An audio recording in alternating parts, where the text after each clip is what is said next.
So how does the accident happen? I was going back to downtown Cleveland. It was May 6th, early in the morning, 1 in the morning. And I approached the traffic light. I had the green light to go ahead.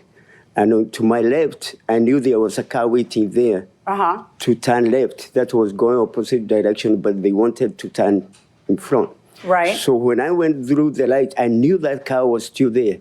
And the next thing I knew was I crashed to another car that I didn't know where did that car even come from? I didn't know at the time. What were you guys doing? We were going left, and then he was coming straight towards us. Right, so you're turning into where he's already traveling, right? Yes, Who's got the right of way? He did. Right, so whose fault is the accident? It's my fault. Right, okay. So what happens? Everybody gets out of their car. Was anyone injured? Go ahead. No, Your Honor, no one was injured. We made sure of that before driving you fled? away. Yeah. Because you guys fled, right? Yes. You left the scene of an accident. Why?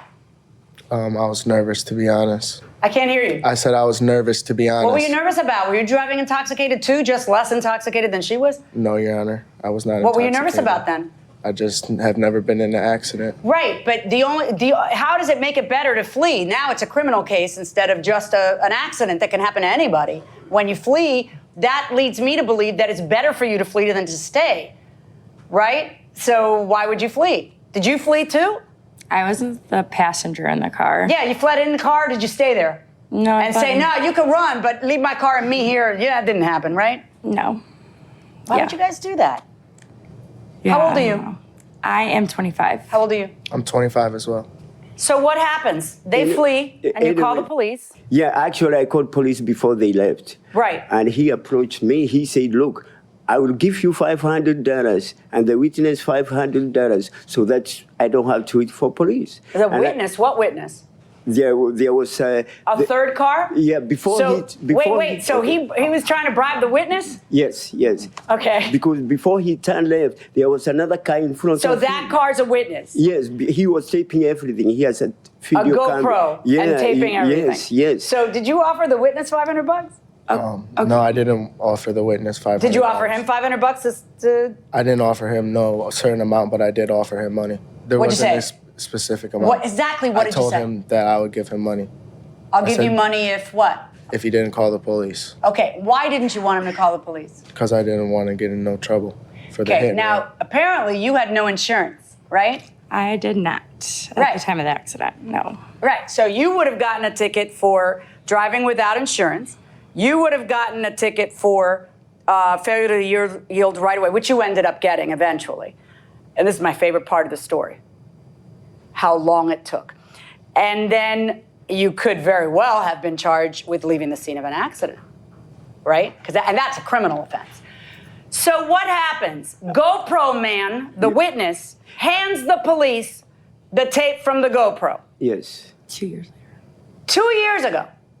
Oh, yeah, no, he did. I know this. And that's the witness. The witness had a GoPro on his dash. So the police have the tape. Where are you from? Cleveland, Ohio. Police have the tape from the date of the accident, May 6, 2017, until when do you finally hear from them? We found out December 18th of last year. So they have it for a year and a half before they look at it. And their answer for why is what? We're busy? All I'm going to say is bless this man. He is just driving his own way, and they're two idiots driving the car, and they think it's a great idea to just leave the crash scene. I don't know in what right mind would someone think that that is a good idea. I don't want to get in trouble, so I'm going to do a criminal thing and leave and do a hit and run. Are you serious? And you even left knowing that someone had dash cam footage. What in the world are you thinking? Now that, my friends, is a bozo move. You don't just get into a car accident, see that someone has footage, and then leave. Now, My guess is, if I'm being honest, I think that he was intoxicated. And I think that's probably the number one reason why he wanted to leave. Driving without insurance, that's a ticket. Driving, maybe not yielding the turn, that's a ticket. But I'll tell you right now, ain't nobody was trying to get their license removed and get a DUI. And I think that's what the situation was. And he decided to leave. I mean, his judgment probably was impaired, and that's why he thought it was a good idea. But this man right here, bless him. Because to be honest with you, he deserves better. The fact that it took so long for the tape to finally get into some sort of movement towards his favor just seems crazy to me that it took that long. He deserves better, and he deserves, so far, based on the evidence I've heard so far, he deserves to win this case. But let's keep watching. You only have one detective for hit and skip in Cleveland. I don't care if they have one detective. He's got an 8-hour day for a year and a half. Well, they were behind like a year and a half. That's crazy. I mean, that's insanity. How many cases do they have with a hit and run where there's an actual video of it? I don't know. Maybe Yeah, I'm pretty sure not that many. That's insanity. That's exactly what happened. Yeah. And you guys are kind of shocked that this is all surfacing all this time later. I don't know why. You have no right to be shocked because you fled. And so people had to catch you. And you're surprised and insulted. Why didn't they catch me sooner? Okay, this is why. All right? Now, let's discuss your lawsuit. You didn't end up having to pay for the damages to the car. Correct? Because that is a leased car, and I guess the people you lease it from, their insurance paid for that? No, there was a misunderstanding there. Actually, I'm responsible for paying for damages. But in this case, they were paid by the uninsured motorist fund by the state of Ohio. Okay, so you are not out money for the repair of the car? No. Okay, so what you've come to court to sue for is $1,500 in pain and suffering, and $2,200 in lost wages, plus the amount you had to pay for the car because you couldn't stop leasing the car. You were in the middle of a lease agreement. Yes, Your Honor. All right. Do you have any paperwork to prove the lease agreement and its term and the fact that you had to keep renting it? No, that's one about the taxi business. It's not black and white. It's right. Where you go, you agree how much you're going to be paying and when to be paid. They don't have all this paperwork. I don't know why. The only paper I had is just to show the base a week, which was 300 okay, so plus that insurance. paperwork in particular covers a particular week, right? So is there paperwork for each week? No, because it was monthly. It's just like a mortgage, how you take a 10 years mortgage. Right, but except for that. Payment. Okay, but now I need you to listen to me. How are you going to prove to me that you didn't work for 4 weeks? That's a big part of what you're suing for is I lost wages for 4 weeks. How are you going to prove to me what your wages are and that you lost them for those 4 weeks? Well, to go with the first thing, whether I worked is, I couldn't even go drive that car to downtown because it was damaged. Otherwise, that car was... So then what you're saying is your car was out of service? Yes, it was damaged. Okay, so it's not that you couldn't work because you didn't feel well, it's that you couldn't work because there was no car?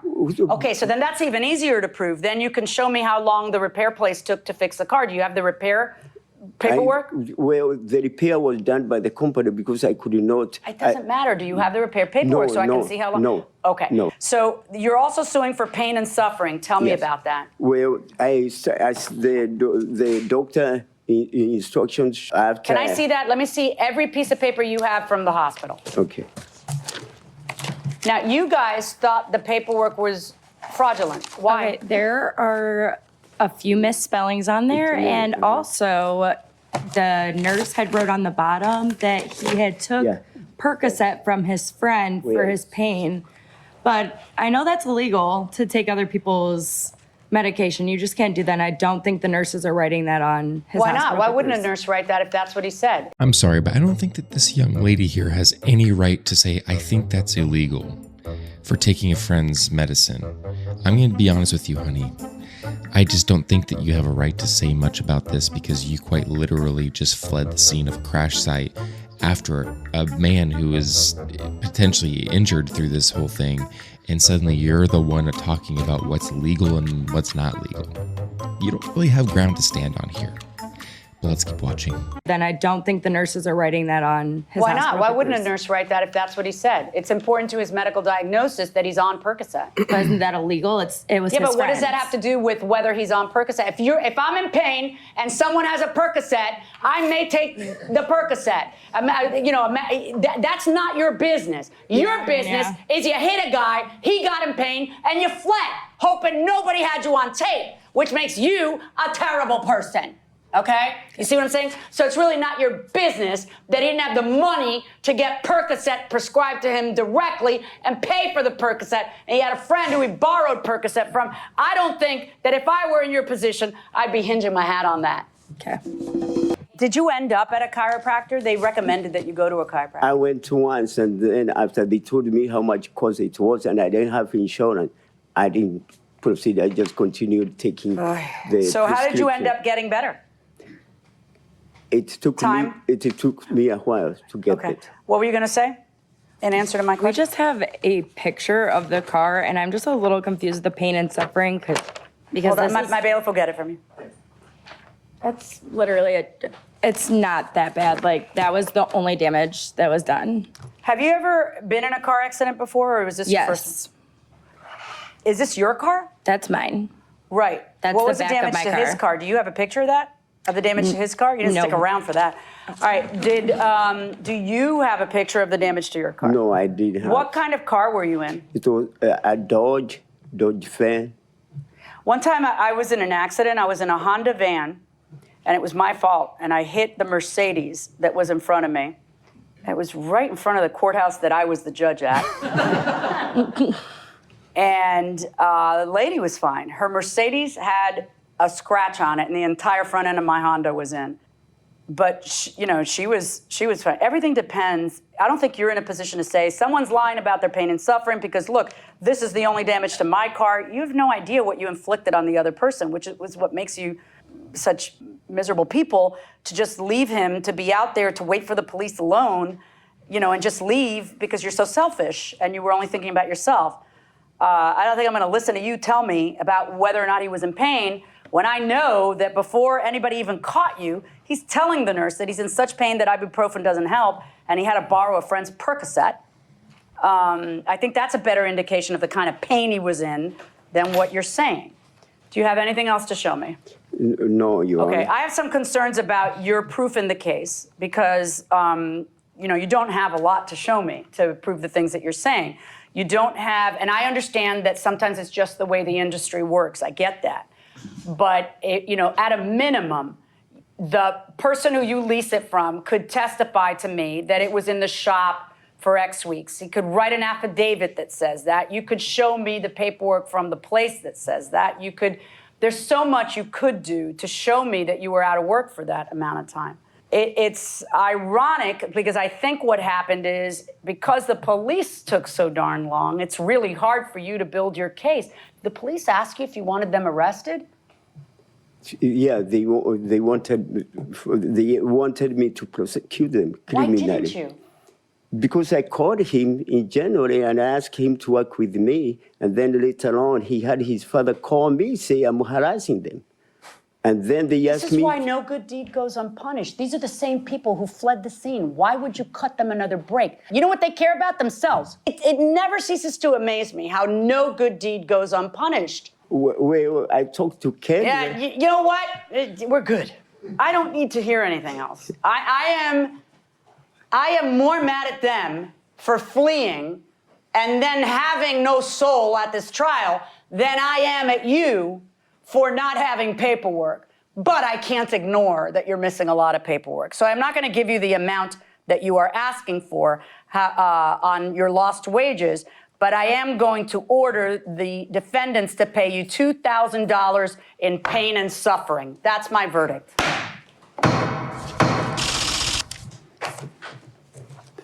So the defendants are on their way out of the courtroom with a judgment of $2,000 on their head. If I were you, I'd feel a little embarrassed right now. How do you feel? Really embarrassed. Really? Yeah. I'm really not embarrassed. surprised. How about you? Yeah, very embarrassed. I mean, why didn't Yeah. obviously you didn't do anything to help him out financially, so I guess the best thing to say is you better be careful. Yeah, you live and you learn. Yeah, live and learn. It's tough. All right, good luck to you. Thank you. Mr. Mungai, Yes. what do you think about what the judge just said to you? Well, I didn't get everything I wanted, but I can understand how I made some mistakes in dealing with And them. not having the paperwork. Yes, yes. Good luck to you. Thank you. Okay. Sorry you Okay. didn't get everything you wanted. I But good got luck to some. you. So the case was wild to me because I feel like it was a very reasonable case. I think the judge was in some ways right. I can't make someone pay something for lost wages if you have no proof of those lost wages. But she ended up doing the opposite of what I thought she was going to do, which is she decided to give more money in pain and suffering, which she could have just taken the lost wages and just thrown that into the pain and suffering and then called it a day. Because to be honest with you, I don't think the defendants deserved much in this case, but she decided to kind of meet in the middle, if you will, on that one. I find it so interesting and so wild that these two boneheads decided to just flee the scene. I'm sorry, but that's just so ridiculous to do. I once was in a situation where someone was driving under the influence, and they smashed into a guest's car that was staying at my house, and he was intoxicated, unfortunately. Luckily, nobody was hurt, and he was also a neighbor that lived down the street, someone's son that lived down the street. And I was out there going, hey, let's call the police just to get a police report. Let's get things going here. I'm glad you're okay. And he tried to flee because I heard him revving his engine, but his car wouldn't move because it was so smashed. And then he's like, I'm going to be right back. I'm going to go to my house real quick. And I'm like, I wouldn't do that. I honestly, dude, I think you should stay because if you leave, by the time the cops get here, it could look bad. And I was trying to help him out. And even though he clearly made some mistakes, and he didn't come back, he stayed in his house, and then the police had to go to the house and try to get him out. His mom said he won't come out. It was this whole ordeal, and he made it worse than it was. And I don't understand. I think in my mind, I wonder what the point of that is. You know, why make it worse for yourself when you've pretty much gotten yourself into a pickle where there's nowhere else to go? You're cornered. You crashed your car. You're under the influence. Everybody knows. Just take it on the chin and deal with it, you know? Don't add any more issues to yourself by fleeing the scene. But in this case, these two, what's really wild to me is they decided to just be jerks in this case. They were like, I don't think he deserves any money. I think he's lying about this. I think what he did was illegal with taking his friend's medicine. You guys, you have no ground to stand on, and I don't think this man deserves that treatment whatsoever. And to be honest with you, he tried to help you even more after the fact that he's been, you know, dealing with his own issues with his work and his car and his pain and all that stuff.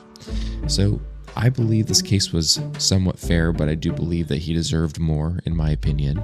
But I want to know what you guys think about this case. Do you think there's a reason why these two left that we don't know? Was there a hidden reason? Do you think they just left because he was scared? Because I don't think he was scared. But what do you guys think? Let me know.